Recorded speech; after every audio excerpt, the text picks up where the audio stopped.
तो आज के इस लेक्चर में हम लोग स्टडी करेंगे सिमिलरिटी सॉल्यूशन के बारे में। आपको ये बताना चाहिए कि ये जो लेक्चर है इसके कुछ क्वेश्चन हैं ऐसे जिनके जवाब हमें चाहिए और उनकी तलाश में हम इसको कंप्लीट कर रहे हैं। तो इसके लिए स्टूडेंट्स जो जो चीज़ें आपने इस लेक्चर में सीखनी हैं या माइंड बना के यहाँ बैठना है वो क्या है, मैं आपको सबसे पहले बता दूँ।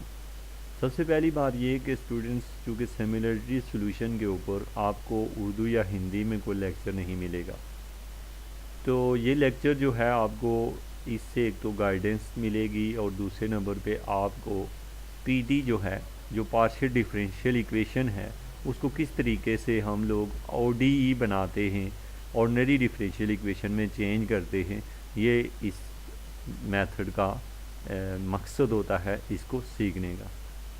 अच्छा, ये जो मेथड है ये अगर हम इस पे काम ऐसे करें कि उसको थोड़ा सा टाइम दे के इसको किया जाए तो बहुत ही आसानी से इसको समझा जा सकता है।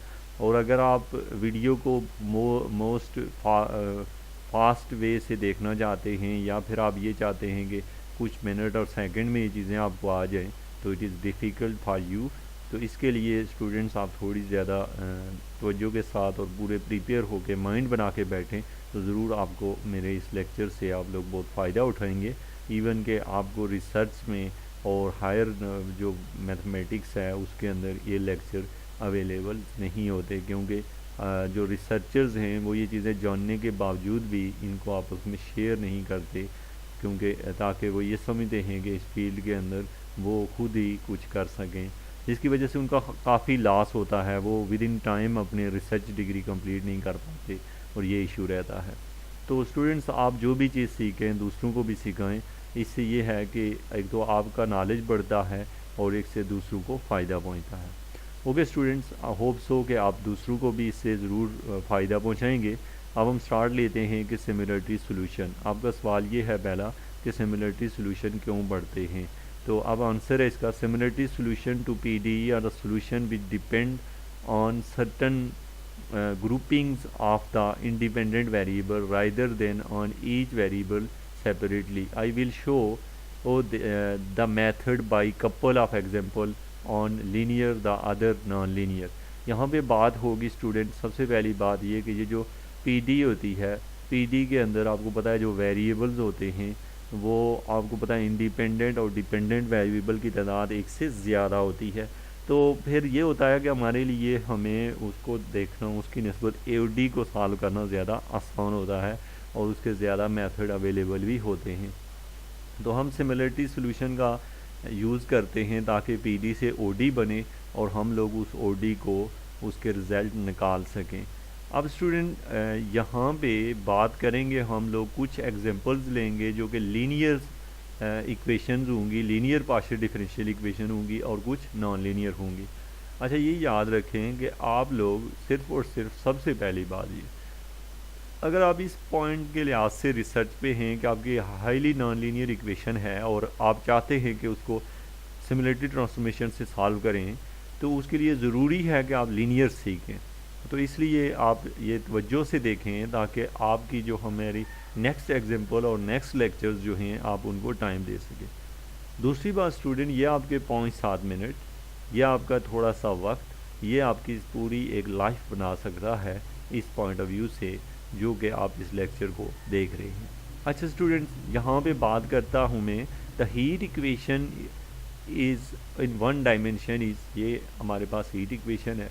तो स्टूडेंट, हीट इक्वेशन में हमारे पास आप देखें, हीट इक्वेशन में ये यू टी है इक्वल टू के यू एक्स एक्स। अच्छा, मैं आपको ये बताऊं कि हीट इक्वेशन, आप 3 तरह की इक्वेशन होती हैं। आपने वेव इक्वेशन पढ़ी है, हीट इक्वेशन पढ़ी है, लेप्लास इक्वेशन पढ़ी है। यानी पीडी के अंदर जो हम उसको क्लासीफाई करते हैं तो कुछ इस तरह के नाम हमारे सामने आते हैं। थोड़ा सा मैं आपको ये है भी बता दूँ, कुछ स्टूडेंट्स के जहन में होता है जी हीट इक्वेशन और ये क्या इनमें फ़र्क होता है। तो स्टूडेंट्स, आपको ये पता हो कि हीट इक्वेशन में जो टाइम डिपेंडेंट टर्म होती है और ये लेंथ स्केल होता है, लेंथ का डबल डेरिवेटिव और टाइम का जो सिंगल डेरिवेटिव इन्वॉल्व होता है। जबकि जो वेव इक्वेशन होती है स्टूडेंट, उसमें टाइम भी डबल होता है और जो लेंथ होती है वो भी डबल डेरिवेटिव, यानी यू टी टी या खाली इधर भी यू टी आएगा और इस साइड पे भी यू एक्स ही आएगा। यानी कि आप ये समझें कि वेव जो होती है वो दोनों जो होते हैं उसके जो डेरिवेटिव टाइम डिपेंडेंट और जो लेंथ स्केल होती हैं डेरिवेटिव जो होते हैं एक जितने मतलब सेकंड टर्म तक होंगे या फर्स्ट तक। इसी तरीके से लेप्लास इक्वेशन में स्टूडेंट्स जो हमारे पास चूँकि उसमें ये जो होती है टाइम वाली टर्म ये तो नहीं होती, सिर्फ और सिर्फ ये टर्म मौजूद होती है जिसको हम कहते हैं यू एक्स एक्स, और इस यू एक्स एक्स के साथ यू वाई वाई भी इन्वॉल्व होता है लेप्लास इक्वेशन में। और जो पॉइसन इक्वेशन होती है वो बिल्कुल सेम लेप्लास इक्वेशन की तरह होती है, तो वो सिर्फ उसमें एक सोर्स टर्म इन्वॉल्व होती है। मैं ये भी आपको बता दूं कि सोर्स टर्म क्या होती है। स्टूडेंट जैसे आप इस क्वेश्चन को देख रहे हैं तो इस क्वेश्चन में एक यू टी है और एक यू एक्स एक्स है, इसमें कहीं भी कोई फालतू चीज़ ऐसी नहीं लिखी हुई जैसे यहाँ +2 लिखा हुआ आ जाए, +3 आ जाए, यानी कोई और कांस्टेंट जो अलहदा से यहाँ अपीयर होने लगे तो आप उसको सोर्स टर्म कहते हैं। तो आप लोग जब स्टडी करते हैं तो क्या हम लोग heat equation, wave equation, Laplace equation और पॉइसन इक्वेशन के अलावा पीडी को का किस नज़रिए से हम देखते? तो स्टूडेंट यही बेसिक इक्वेशन होती हैं, अगर हम इनको अंडरस्टैंड कर लें तो हम पीडी को देखते ही उसको हम किसी भी कैटेगरी में क्लासीफाई कर सकते हैं और उसके सोल्यूशन की तरफ बढ़ सकते हैं। अच्छा, अब मैं स्टूडेंट बढ़ता हूँ यहाँ से। आपने ये देखा कि ये जो इक्वेशन है ये है heat equation. This form of equation arise often within boundary layer in a PDE. The first order derivative may be in an unstretched direction, and the higher order derivative comes from the component of delta square in stretched direction. If the coefficient of del square in the original equation was small, an advective diffusion equation with weak diffusion is this। अब student मैं आपको यहाँ पे थोड़ा सा और guide कर दूँ। आप लोग ये लफ्ज़ सुनेंगे या आपने नहीं सुना तो अभी सुन रहे हैं या इसके बाद भी आपको ये सुनने को मिलेगा। क्वेश्चन क्या है स्टूडेंट्स? ये है एडवेक्शन और डिफियन। स्टूडेंट्स जो टर्म होती है ना फर्स्ट डेरिवेटिव उसको हम एडवेक्शन कहते होते हैं, और जो डिफियन टर्म होती है वहाँ सेकेंड डेरिवेटिव इन्वॉल्व होता है। तो आप देख रहे हैं जी यहाँ पे ये एडवेक्टिव टर्म है और ये डिफ्यूजिव टर्म है, ठीक है। और इसको मैं आपको थोड़ा सा माइंड में रखने के लिए बता दूं कि देखिए डिफ्यूज़ में ये होता है कोई चीज़ सारी साइडों पे बढ़ती है, यानी कि आप ये समझेंगे लेंथ जो है वो जहाँ पे आपके पास यहाँ सेकंड डेरिवेटिव इन्वॉल्व है, तो जो इसके हम ले रहे हैं वो हम इसको जनरली में शायद आपको ये चीज़ समझा नहीं पा रहा जो शायद मैं कहना चाहता हूँ। बहरहाल आप ये समझें यूँ कि एडवेक्टिव जो है वो टर्म है जो फर्स्ट डेरिवेटिव और डिफ्यूजिव वो टर्म है जो सेकंड डेरिवेटिव इन्वॉल्व है। अब वीक डिफियन की हम बात करते हैं या इसके बाद जो है इन चीज़ों को हम और एक और यहाँ पे याद रखें कि हम यहाँ पे जो लेक्चर पढ़ रहे हैं वो है सिमिलरिटी सॉल्यूशन के ऊपर। मैं ये फालतू चीज़ें सिर्फ इसलिए थोड़ी थोड़ी डिस्कस कर रहा हूँ क्योंकि आपके जहन में अगर कोई के मुतल्लिक़ क्वेश्चन हो तो वो भी क्लियर हो, आप इससे परेशान ना हो। हमारा बेसिक जो रिलेशन है वो पीडी को ओडी में कन्वर्ट करना है। ओके स्टूडेंट, हमने यहाँ से वो इंट्रोड्यूस था डिलेशन ट्रांसफॉर्मेशन, हमने ये ट्रांसफॉर्मेशन जो है ना वो इंट्रोड्यूस करवा ली।